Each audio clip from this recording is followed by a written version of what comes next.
Live to Washington, D.C., this is the US President Joe Biden in just his second solo White House presser. So many years of enormous progress.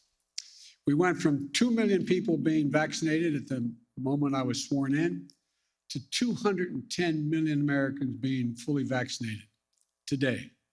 We created 6 million new jobs, more jobs in 1 year than any time before.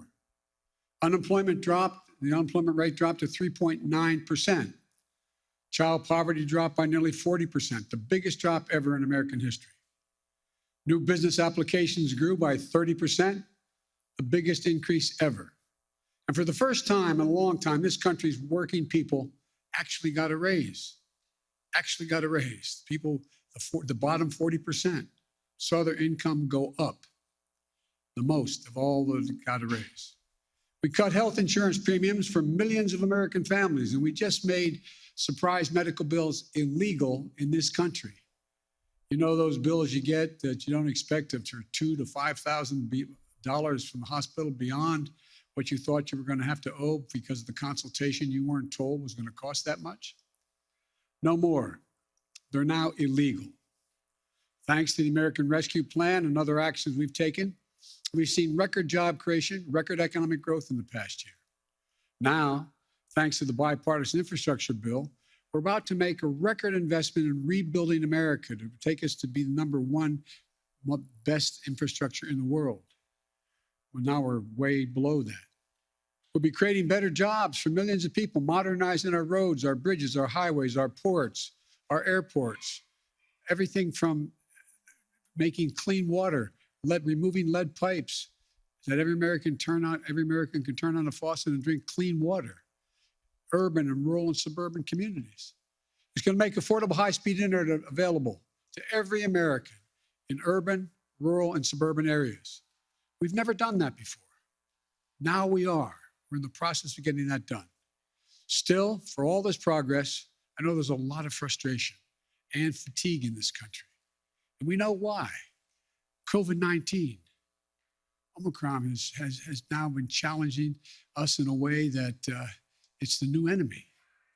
But while it's cause for concern, it's not cause for panic. We've been doing everything we can, learning and adapting as fast as we can, and preparing for a future beyond the pandemic. All I know that after almost 2 years of physical, emotional, and psychological weight of this pandemic and the impact it's had on everyone, for many of us, it's been too much to bear. We're in a very different place now, though.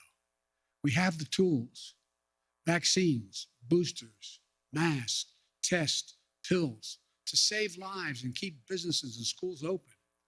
75% of adults are fully vaccinated. We've gone from 90 million adults with no shots in arms last summer and down to 35 million with no shots as of today.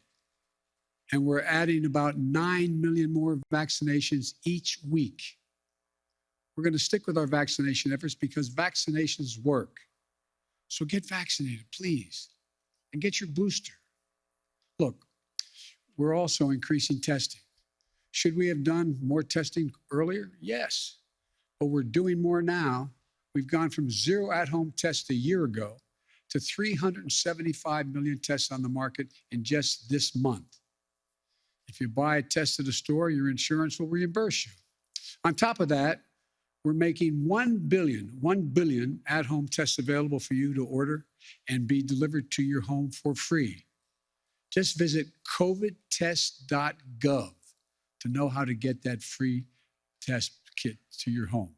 In addition, there are 20,000 sites where you can get tested in person for free now.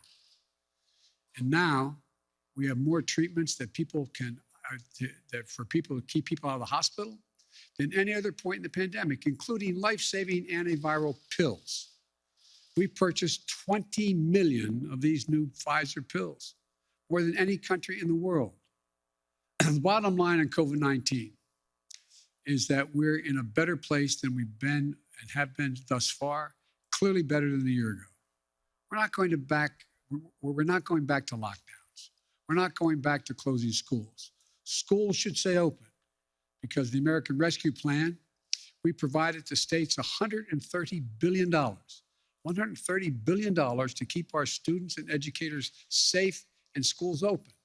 Funding for ventilation systems in schools, social distancing, hygiene for classrooms and the school buses. In addition, we've added another $10 billion for COVID-19 tests to be able to be administered at schools.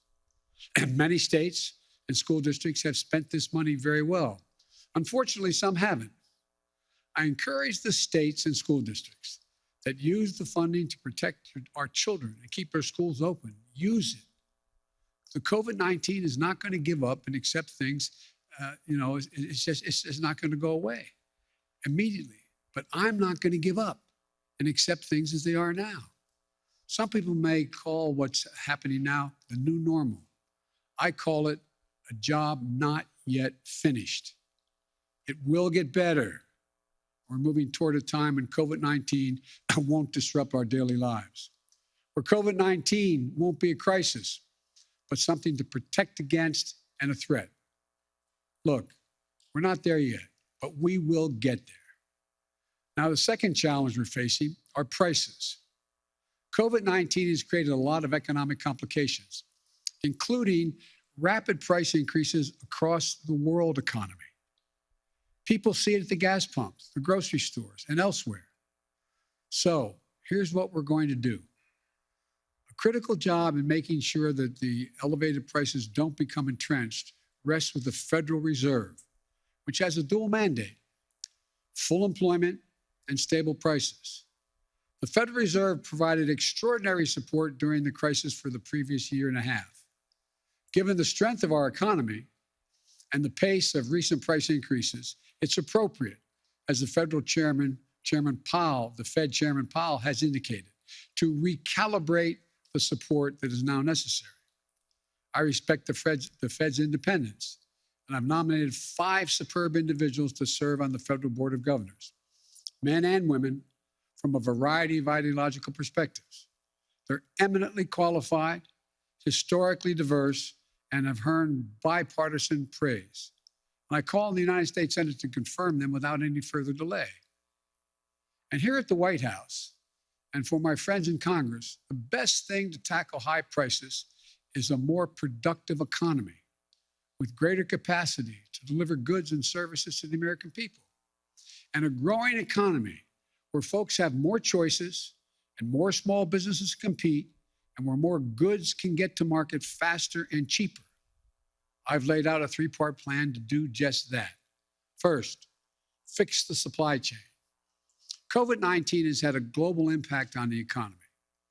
When a factory shuts down in one part of the world, shipments to shops and homes and businesses all over the world are disrupted. COVID-19 has compounded that many times over. A couple of months ago, in this very room, we heard dire warnings about how the supply chain problems could create a real crisis around the holidays. So we acted. We brought together business and labor, and that much predicted crisis did not occur. 99% of the packages were delivered on time, and shelves were stocked. And notwithstanding the recent storms that have impacted many parts of our country, the share of goods in stock at stores is 89% now, which has barely changed from the 91% before the pandemic. I often see empty shelves being shown on television. 89% are full, which is only a few points below what it was before the pandemic. But our work's not done. My infrastructure law will supercharge your effort upgrading everything from roads and bridges to ports and airports, railways and transit, to make the economy move faster and reduce prices for families. Second thing, my Build Back Better plan will address the biggest cost of working families face every day. No other plan will do more to lower the cost for American families. It cuts the cost for childcare.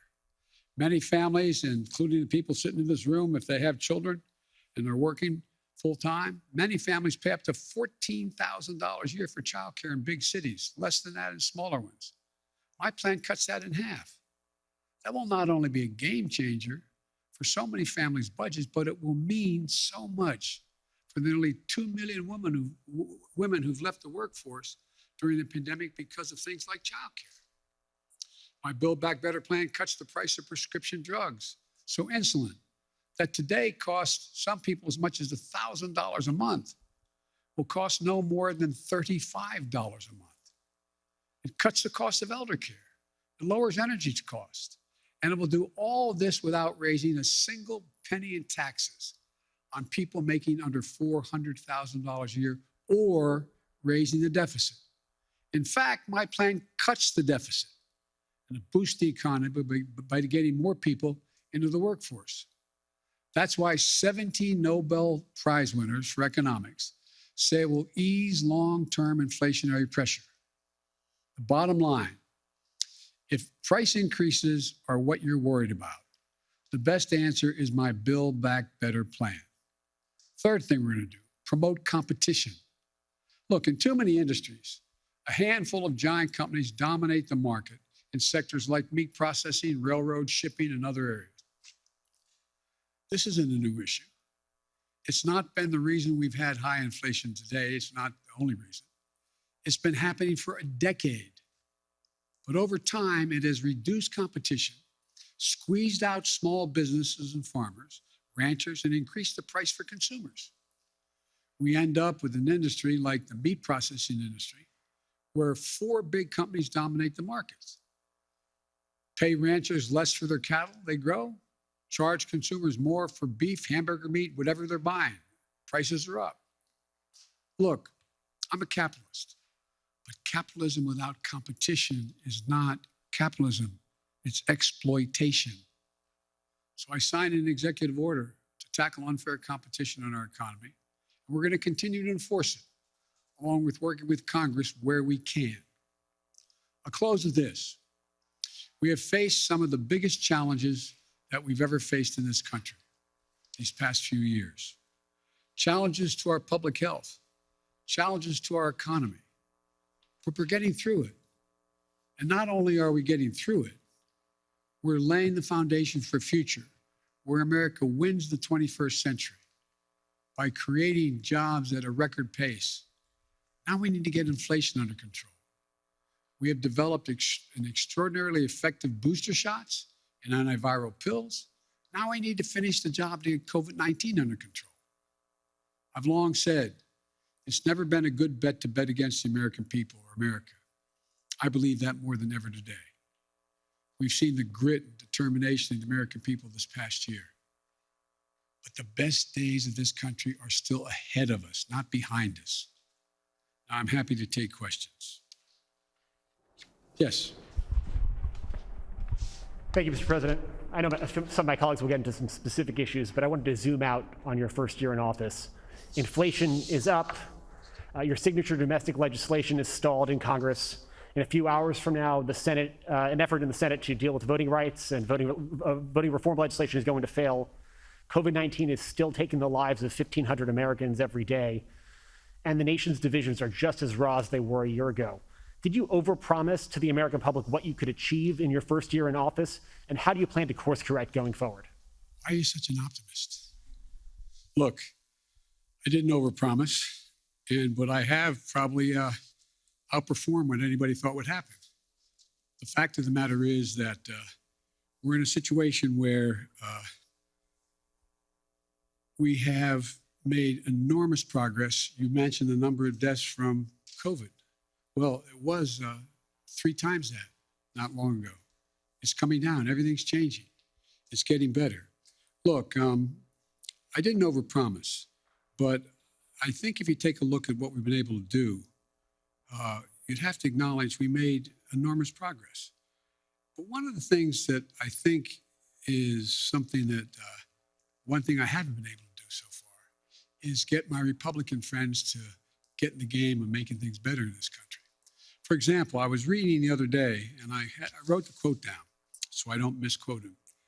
A quote from Senator Sununu when he decided that he wasn't going, Governor Sununu, when he decided he wasn't going to run for the Senate in New Hampshire. Here's what he said. They were all, for the most part, content with the speed at which they weren't doing anything.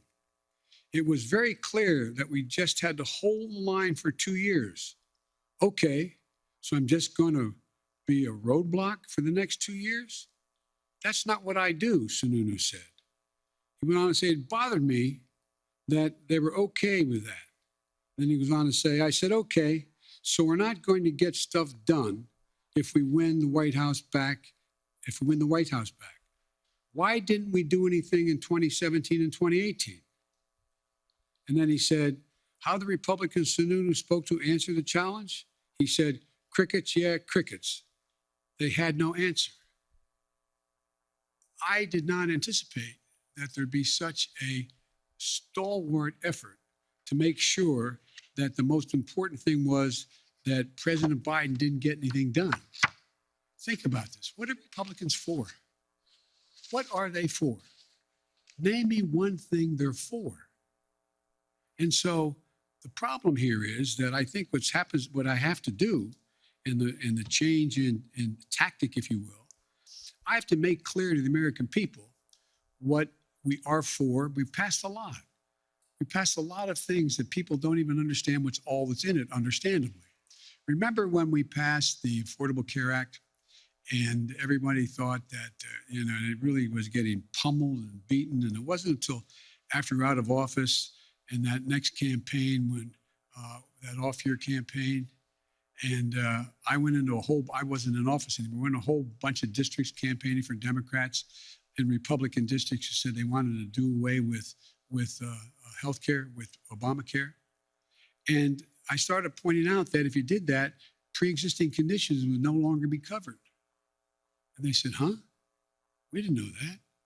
We didn't know that. And guess what? We won over 38 seats because we had explained to the people exactly what, in fact, had passed.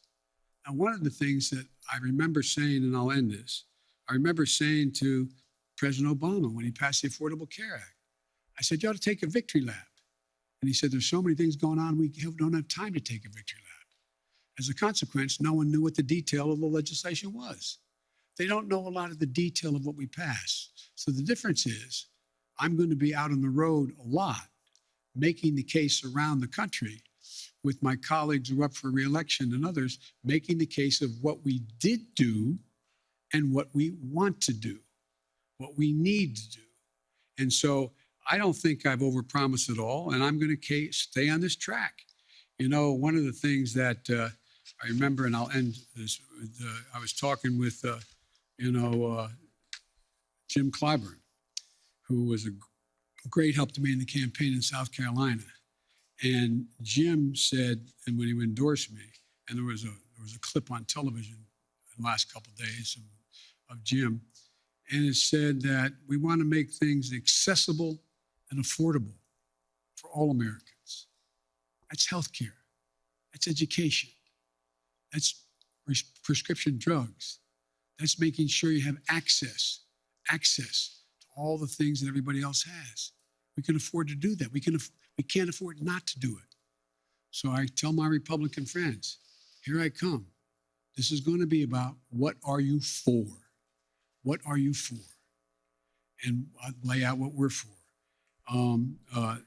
Mary Bruce, ABC. Thank you, Mr. President.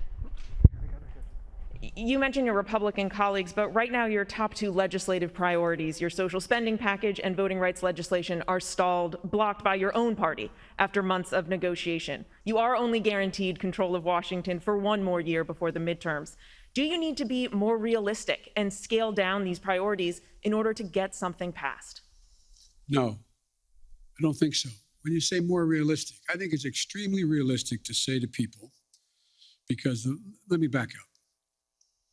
You all really know the politics in this country and your networks and others. You spend a lot of time, which I'm glad you do, polling this data, determining what the American people's attitudes are, et cetera. American people overwhelmingly agree with me on prescription drugs. They overwhelmingly agree with me on the cost of education. They overwhelmingly agree with me on early education. They overwhelmingly go on the list on child care. And so we just have to make the case of what we're for and what the other team's not for. Look, we knew all along that a lot of this was going to be an uphill fight. And one of the ways to do this is to make sure we make the contrast as clear as we can. And one of the things that I think is we're going to have to do is just make the case. I don't think there's anything unrealistic about what we're asking. I'm not asking for castles in the sky. I'm asking for practical things the American people have been asking for a long time, And I think we can get it done. You're not going to scale down any of these priorities, but so far that strategy isn't working. You haven't been able to get some of these big legislative ticket items done. I got two real big ones done, bigger than any president has ever gotten in the first year. But currently, Mr. President, your spending package, voting rights legislation, they're not going anywhere. So that's true. Is there anything that you are confident you can get signed into law before the midterm elections? Yes, I'm confident we can get pieces, big chunks of the Build Back Better law signed into law. And I'm confident that we can take the case to the American people that the people they should be voting for who are going to oversee whether the elections in fact are legit or not should not be those who are being put up by the Republicans to determine that they're going to be able to change the outcome of the election. So whether or not we can actually get election, and by the way, I haven't given up. We haven't finished the vote yet on what's going on voting rights and the John Lewis bill and others. But so look, this is, I've been engaged a long time in public policy, and I don't know many things that have been done in one fell swoop.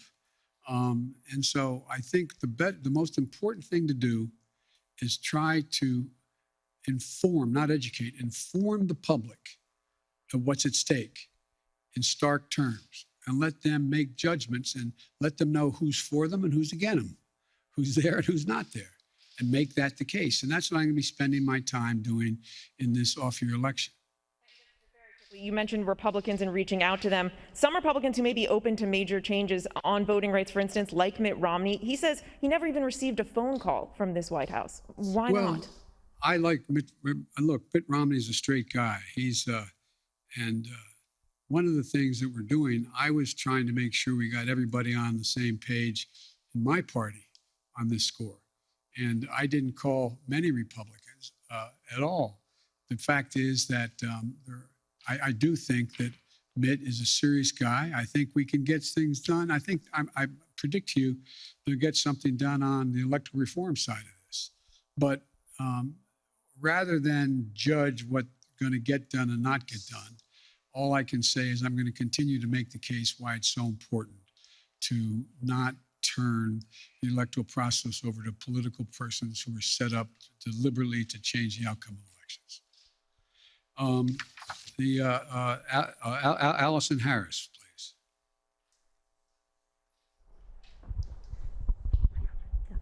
Thank you, Mr. President. Speaking of voting rights legislation, if this isn't passed, do you still believe the upcoming election will be fairly conducted and its results will be legitimate? Well, it all depends on whether or not we're able to make the case to the American people that some of this is being set up to try to alter the outcome of the election.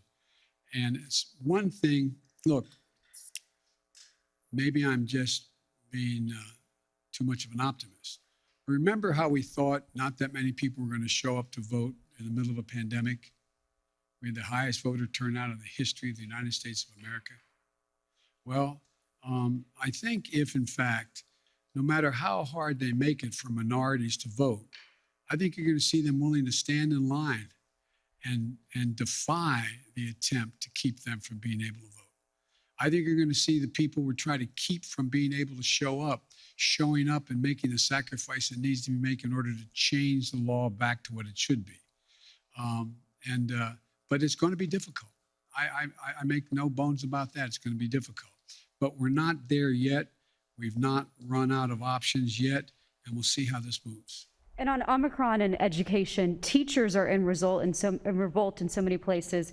Parents are at odds over closing schools and remote learning. You say we're not going to go back to closing schools. You said that just moments ago, yet they're closing in some areas. What do you say to those teachers and principals and parents about school closings? And what can your administration do to help make up for learning loss for students? First of all, I'd put in perspective the question you asked.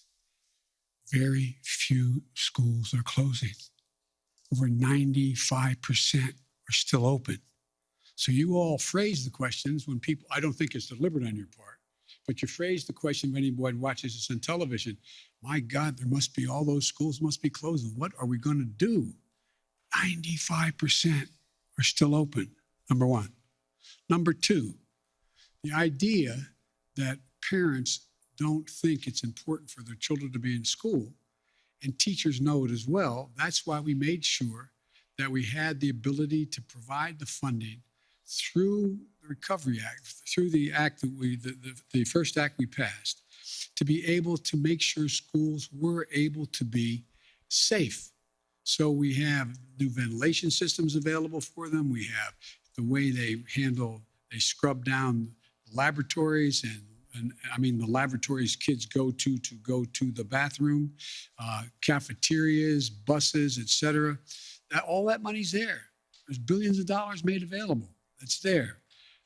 Not every school district has used it as well as it should be used, but it's there. And so in addition to that, there is now another $10 billion for testing of students in the schools. So I think as time goes on, it's much more likely you're going to see that number go back up from 95%, back up to 98, 99%. But the outfit, the individuals of the district that says we're not going to be open is always going to get, and I'm not being critical of any of you, it's always going to get front page. It's always going to be the top of the news. But let's put it in perspective. 95, as high as 98% of the schools in America are open, functioning, and capable of doing the job. How about Jen Epstein, Bloomberg? Mr. President, thank you. Your top foreign policy advisors have warned that Russia is now ready to attack Ukraine, but there's still little unity among European allies about what a package of sanctions against Moscow would look like. If the U.S. and NATO aren't willing to put troops on the line to defend Ukraine and American allies can't agree on a sanctions package, hasn't the U.S. and the West lost nearly all of its leverage over Vladimir Putin? And given how ineffective sanctions have been in deterring Putin in the past, why should the threat of new sanctions give him pause? Well, because he's never seen sanctions like the ones I promised will be imposed if he moves, number one. Number two, we're in a situation where Vladimir Putin is about to, we've had very frank discussions, Vladimir Putin and I, and the idea that NATO is not going to be united, I don't buy. I've spoken to every major NATO leader. We've had the NATO-Russian summit. We've had the OSCE has met, et cetera. And so I think what you're going to see is that Russia will be held accountable if it invades. And it depends on what it does. It's one thing if it's a minor incursion and then we end up having a fight about what to do and not do, et cetera. But if they actually do what they're capable of doing with the force amassed on the border, it is going to be a disaster for Russia if they further invade Ukraine, and that our allies and partners are ready to impose severe cost and significant harm on Russia and the Russian economy. And, you know, we're going to fortify our NATO allies. I told them on the eastern flank, if in fact he does invade, I've already shipped over $600 million worth of sophisticated equipment, defensive equipment, to the Ukrainians. The cost of going into Ukraine in terms of physical loss of life for the Russians, they'll be able to prevail over time, but it's going to be heavy. It's going to be real. It's going to be consequential. In addition to that, Putin has a stark choice. Either de-escalation or diplomacy, a confrontation of the consequences. And look, I think you're going to see, for example, everybody talks about how Russia has control over the energy supply that Europe absorbs. Well, guess what? That money that they earn from that makes about 45% of the economy. I don't see that as a one-way street. They go ahead and cut it off, It's like my mother used to say, you're biting your nose off to spite your face. It's not like they have all these wonderful choices out there. I spoke with the Prime Minister of Finland, and, we're talking about concern on the part of Finland and Sweden about what Russia is doing. The last thing that Russia needs is Finland deciding to change its status. They didn't say they're going to do that, but they're talking about what, in fact, is going on and how outrageous Russia is being. We're finding ourselves in a position where I believe you'll see that there'll be severe economic consequences. For example, anything that involves dollar denominations, if they invade, they're going to pay. Their banks will not be able to deal in dollars. So there's a lot's going to happen. But here's the thing. My conversation with Putin, and we've been, how can we say it? We have no problem understanding one another. He has no problem understanding me, nor me him. And the direct conversations were, I pointed out, I said, you've occupied before other countries, but the price has been extremely high. How long? You can go in and over time, at great loss and economic loss, go in and occupy Ukraine. But how many years? 1, 3, 5, 10? What is that going to take? What toll does that take? It's real. It's consequential. So this is not all just a cakewalk for Russia. Militarily, they have overwhelming superiority as it relates to Ukraine. But they'll pay a stiff price immediately, near term, medium term, and long term if they do it. I'm sorry.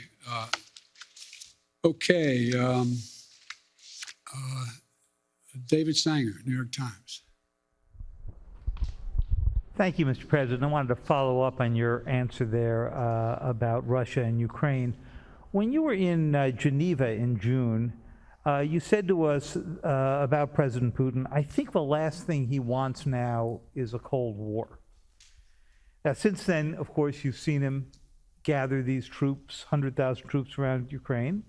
Your Secretary of State said today he thought he could invade it at any moment. You've seen the cyber attacks, and you've seen the demand that he have a sphere of influence in which you would withdraw all American troops and nuclear weapons from what used to be the Soviet bloc. So I'm wondering if you still think that the last thing he wants is a Cold War.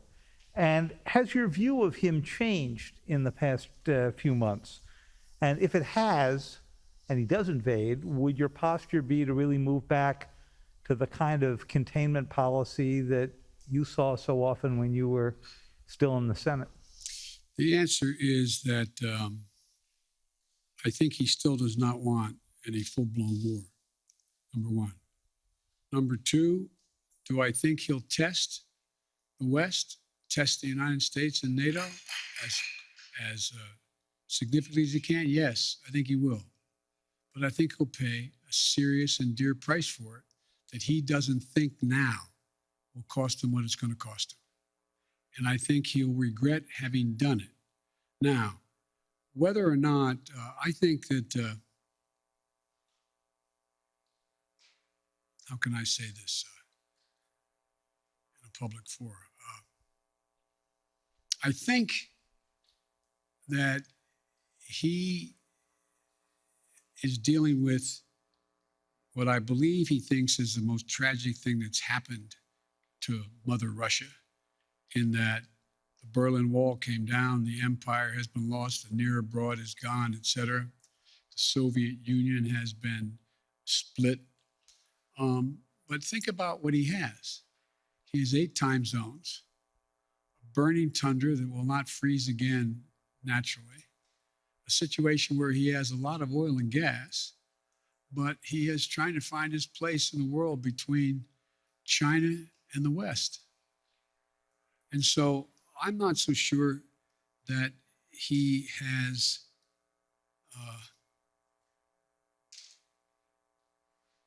David, I'm not so sure he is certain what he's going to do. My guess is he will move in. He has to do something. And by the way, I've indicated to him the two things he said to me that he wants guarantees on. One is Ukraine will never be part of NATO. And two, that NATO or there will not be strategic weapons stationed in Ukraine. Well, we can work out something on the second piece, pretending what he does along the Russian line as well, the Russian border in the European area of Russia. On the first piece, we have a number of treaties internationally and in Europe that suggest that you get to choose who you want to be with. But the likelihood that Ukraine is going to join NATO in the near term is not very likely, based on much more work they have to do in terms of democracy and a few other things going on there, and whether or not the major allies in the West would vote to bring Ukraine in right now. So there's room to work if he wants to do that. But I think, as usual, he's going to, well, I probably shouldn't go any further, but I think it will hurt him badly. Like you were offering some way out here, some off-ramp, and it sounds like what it is at least an informal assurance that NATO is not going to take in Ukraine anytime in the next few decades. And it sounds like you're saying we would never put nuclear weapons there. He also wants us to move all of our nuclear weapons out of Europe and not have troops rotating through the old Soviet bloc. Do you think there's space for that there as well? No, there's not space for that. We won't permanently station, but the idea we're going to actually increase troop presence in Poland or Romania, et cetera, if in fact he moves. Because we have a sacred obligation in Article 5 to defend those countries. They are part of NATO. We don't have that obligation relative to Ukraine, although we have great concern about what happens in Ukraine. Thank you. Maureen, USA Today.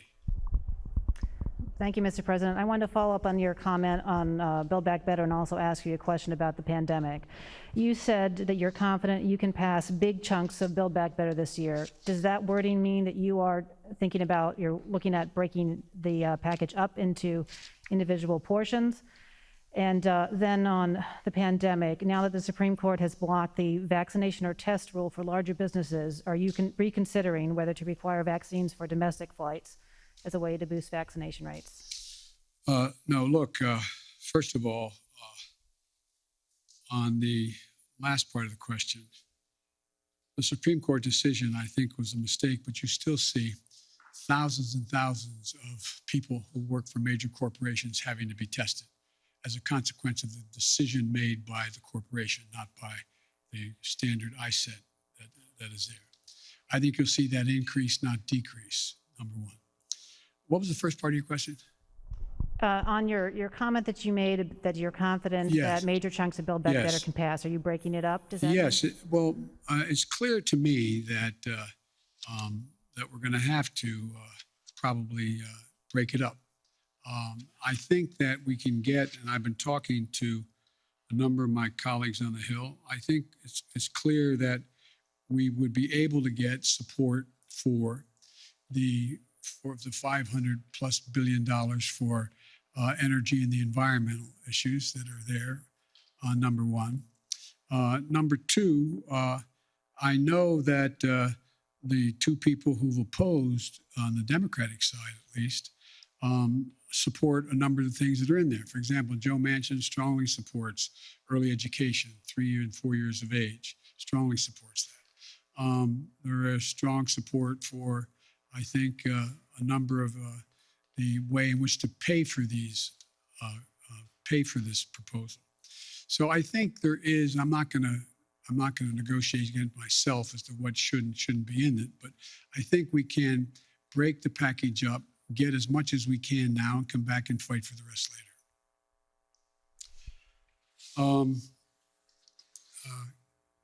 Ken, Wall Street Journal, Ken Thomas. Thank you, Mr. President. I wanted to ask you about the economy. As you said earlier, Americans are feeling the squeeze of inflation. Oil prices have been at about a 7-year high recently. How long should Americans expect to face higher prices when they're at the grocery store, when they're at the gas pump? Is this something that they're going to see into the summer, into next fall? And separately, you talk about the importance of the Fed, but isn't that an acknowledgement that you're limited in what you can do. If you're relying on the Fed to make decisions and you're unable to get a Build Back Better proposal through, aren't you simply limited in what you can do to deal with inflation? Well, look, as you know, Ken, the inflation has everything to do with the supply chain. And I think what you're seeing is that we've been able to make progress on speeding up the access to materials. For example, 1/3 of the increase in cost of living is the cost of automobiles. The reason automobiles have skyrocketed in price is because of the lack of computer chips. So we have the capacity, and we're going to do everything in our power to do it, to become self-reliant on the computer chips that we need in order to be able to produce more automobiles. That's underway. We've already passed, within the context of another bill, money for that in the House of Representatives, before the House of Representatives now. But I think there's a way we can move to, if we can move to get, for example, that one thing done, it can make a big difference in terms of the cost of, the total cost of living. Now, with regard to the whole issue of energy prices, that gets a little more complicated. But you saw what happened when I was able to convince everyone from, including China, India, a number of other countries, to agree with us to go into their version of their petroleum reserve, to release more into the market. So that brought down the price about 12, 15 cents a gallon, some places more. There's going to be a reckoning along the line here as to whether or not we're going to continue to see oil prices continue to go up in ways that are going up now relative to what impact that's going to have on the producers. And so it's going to be hard. I think that's the place where most middle-class people, working-class people get hit the most. They pull up to a pump and all of a sudden, instead of paying $2.40 a gallon, they're paying $5 a gallon. That's going to be really difficult. But so we're going to continue to work on trying to increase oil supplies that are available. And I think there's ways in which we can be of some value added in terms of the price of gas, natural gas and the like, to take the burden off the European countries that are now totally dependent on Russia. But it's going to be hard. It's going to be very hard. But I think that we have to deal with, for example, like I said, you have a circumstance where people are paying more for a pound of hamburger meat than they ever paid. Well, one of the reasons for that is you don't have that many folks out there that are the ones that are got the big four controlling it all. And so you're going to see more and more, we're going to move on this competition piece to allow more and more smaller operations to come in and be able to engage in buying and providing the access to much cheaper meat than exists now. But it's going to be a haul. Now, and I assume the reason you said if I can't get Build Back Better relates to what those 17 Nobel laureate economists said, that if in fact we could pass it, it would actually lower the impact on inflation, reduce inflation over time, et cetera. So there's a lot we have to do. It's not going to be easy, but I think we can get it done, but it's going to be painful for a lot of people in the meantime. That's why the single best way to take the burden off middle class and working class folks is to pass the Build Back Better piece that are things that they're paying a lot of money for now. If you get to trade off higher gases, you're putting up with higher price of hamburgers and gas versus whether or not you're going to be able to pay for education and or childcare and the like. I think most people would make the trade. Their bottom line would be better in middle-class households. But it's going to be hard, and it's going to take a lot of work. Oh, sir. We're going to leave the US President Joe Biden there. It's just his second solo press conference at the White House, would you believe?